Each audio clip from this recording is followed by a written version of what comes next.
From a heckler starting a WWE fight to a comedian ending one before it even starts. Oh, get on up here, mother! Here are 9 times hecklers tried to attack comedians, starting with Troy Bond, who had a heckler rushing at him for a simple joke. Where are you from, sir? Russia. Russia, oh, all right, so we call over here Ukraine. You're from Ukraine? Sit down, Russia. He stood up immediately. You stay seated. That's why you lost your country. Sit down. Sit the down, Steve from Blue's Clues. We are the world. We are the Putin. When the heckler still rushed the stage, Troy's security took him out like a Ukrainian sniper. Yo, sit the down.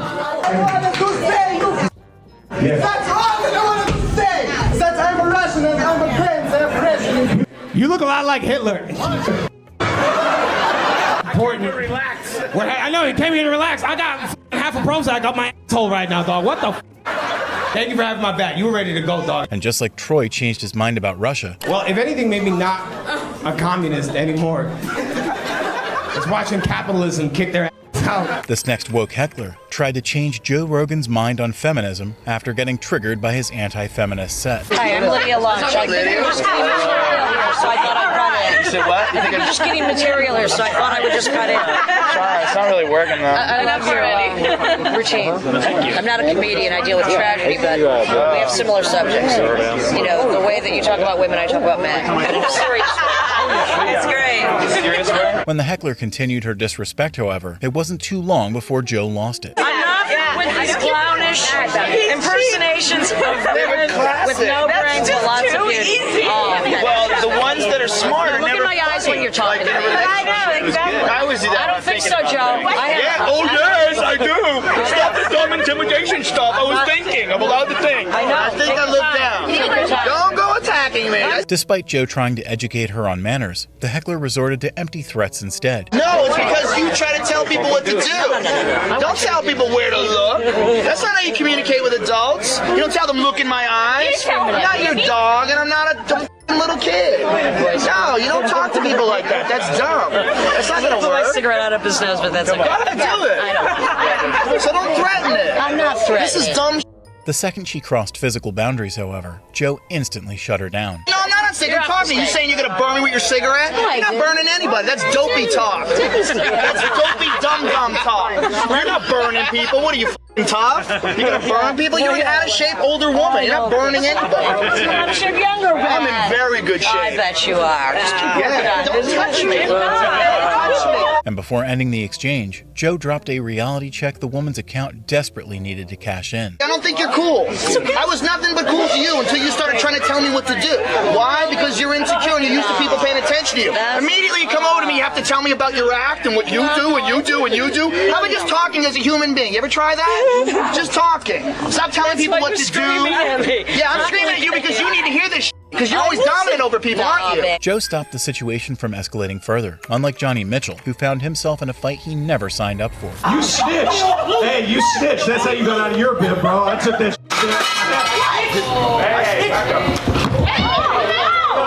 shit. The wrestling match began when 2 hecklers started ganging up on Johnny out of the blue. Damn, I love when people of color call me the N-word. I'm like, yes. To a white guy that grew up in the 90s, you're just like, oh, tell me I'm beautiful We're again. not gonna dangle you off the roof like Vanilla Ice and play with me. Are you Suge Knight? One time, play with me. Are you Suge Knight? One time, just one time.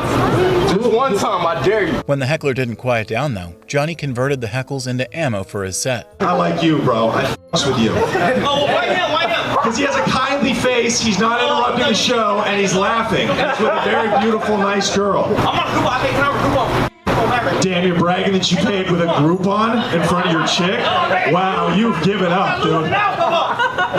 You're a big spender. No, I'm not losing out. With the heckler doubling down on his tough guy routine, Johnny showed him who the real gangster was. You know, I spent 2 years in prison, so I see the danger, bro. Yeah? That means you fucking got caught in your bullshit. You got caught. Damn, bro. That guy's been in every hole. You never been. See, exactly. I'm way more G than you, bro. I'm way more gangster than you. You snitched. Hey, you snitched. That's how you got out of your bit, bro. I took that And when the heckler rushed the stage, Johnny proved that snitches do indeed get stitches.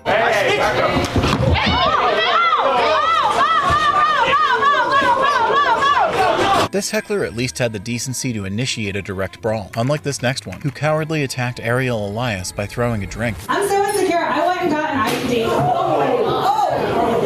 The beer throwing championship started when a heckler Karen suddenly caught the political fever. Did you vote for Donald Trump? Did I vote for Donald Trump? What do you think?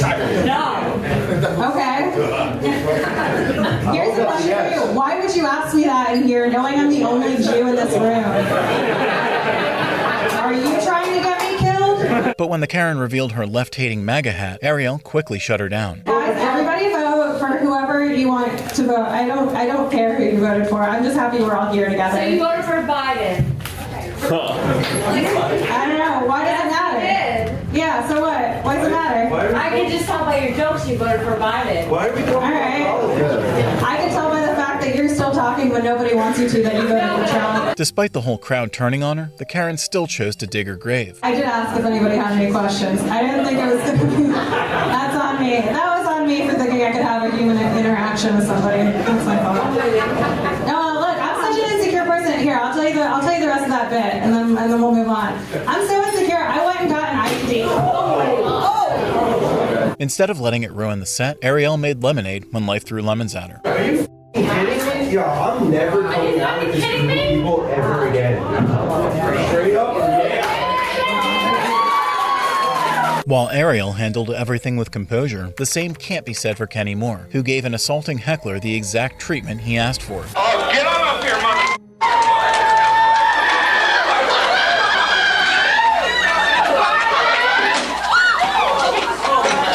Kenny's jamming had barely begun when a heckler came in off beat. What's your name? Kenny, man, what's your name? Oh, you ain't but... Yeah, I'll tell you, if you guys don't shut the fuck up, about 200 people are going to beat the living out of you, and I ain't kidding. Because we got people who can just take you out here so fast, man, it'll be like you out in the parking lot going, huh? But when the heckler tried throwing hands despite multiple warnings, Kenny gave him a guitar solo of his own. No, really, don't mess with me, because I don't come down to the bus station and slap the dick out of your mouth when you're working, do I? Oh, get on up here, mother...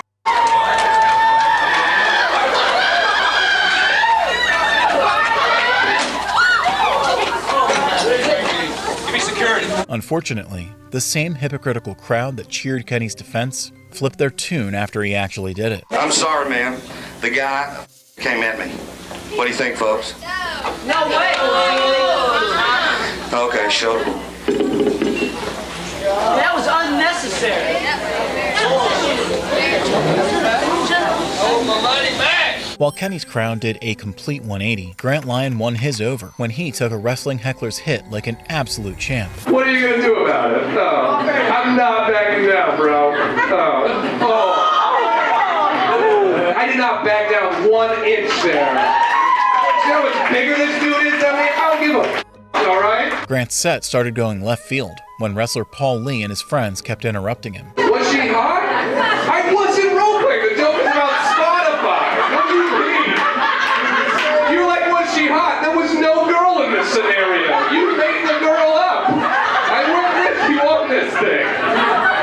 Yes, she was hot. I only date 10s in your imagination. Even with Grant sincerely requesting them to do so, the wrestlers refused to leave the heckling ring. What the f*** is going on here? What did I just walk up to on stage? Jesus Christ. Now I feel bad that I even came over there. You guys are so delightful compared to this train wreck over here. Please be quiet and move on. Please move on.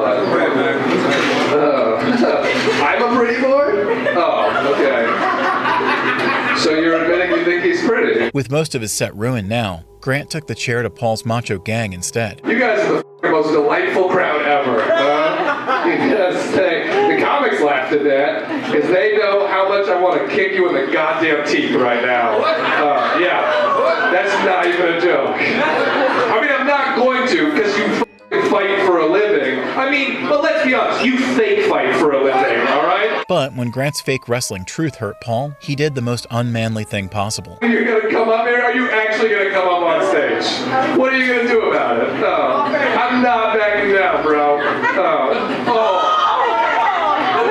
You literally just tried to knee me in the balls. That is the biggest move ever, bro. Girls go for the balls. You're supposed to be a man. While Paul managed to shrink his already small reputation by kicking Grant, the next heckler didn't even need to get physical to end up as the joke of the night. Stupid. Yeah. Call him Father Rick. I think you're thinking of your priest from Catholic school, sir. We call him Father Rick. We sucked him off every day. Whoa! Not the time to confess, sir. But when Gary dismantled the heckler's ego and closet in one punchline, he came to confront Gary about it. What a time to come out of the closet! Of all days, tonight, we call him Father Rick. You came here, and what kind of construction work did they hire that he just went, oh, what the you scared the out of me? Oh my God! And as if nailing his coffin with humiliation wasn't enough, Gary made sure to bury him as well. Dude, I did not see that coming. Thanks, security. Holy Larry the Kid Boy, I just came and tried to suck my on the stage. That scared the out of me, I ain't gonna lie. I gotta sit down. Man, life comes at you fast, man. I just saw mine run before my eyes. The heckler failed to protect his dignity, in sharp contrast to Paul Chowdhury, who protected a minor when a Karen made an extremely sus comment. I can't go too explicit tonight because of the family. So I'm going to try and do this set without swearing. He's 16, it's fine.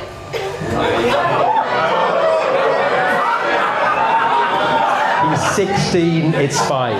That's something you say to a judge. You do not shout that out in a room. But when the Karen got triggered by the call-out, Paul and his audience instantly humbled her. Whatever moaning you're doing is Moaning. moaning. Moaning. No, these are jokes. It's not moaning. You're a piece of shit, aren't you? You're a piece of shit. Yeah, they are. The worst part of the night, however, came when the pedo Karen outed herself. Make sure your daughter don't end up like this.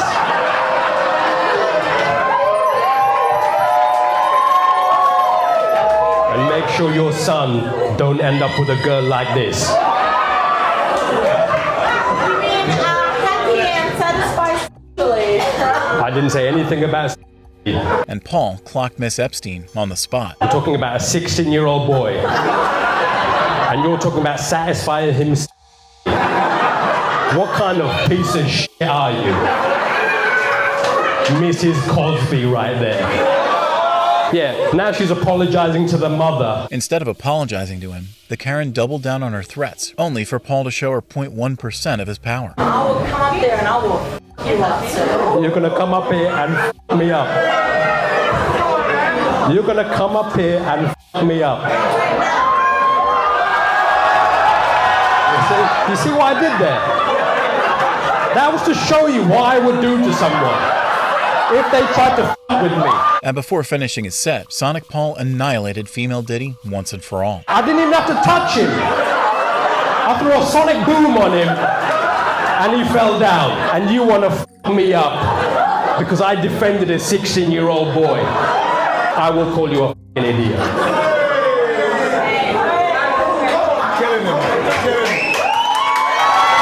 But while the Karen limited herself to verbal threats, Jim Jeffries' heckler took things to a whole new level over a joke. That's pushing it inwards. So when you, oh, hang on.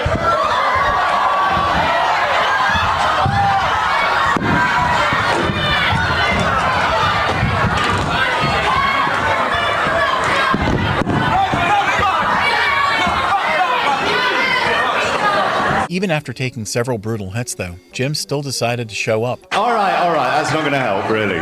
All right, but Jim is going to come back and finish his set for you. So, if you don't like it, you can go. But if you enjoy Jim, stay, because he's going to do another 5 minutes, and please. And Jim hit it harder with his jokes than the heckler could ever hit him. Ladies and gentlemen, to finish off, welcome back Jim Jeffries.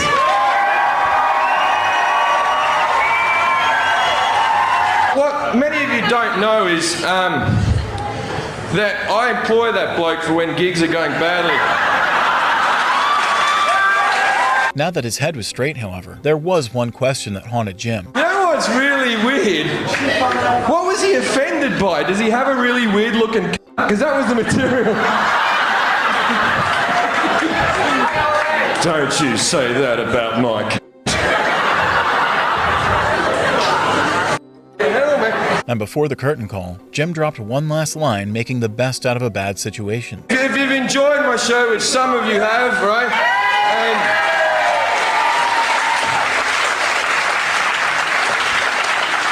And you want to see more of me, I'll be getting my head kicked in the alleyway. Ladies and gentlemen, thank you very much for welcoming me back. That's all I'm going to do now. Proving that even with hecklers literally assaulting them, comedians still find a way to make people laugh.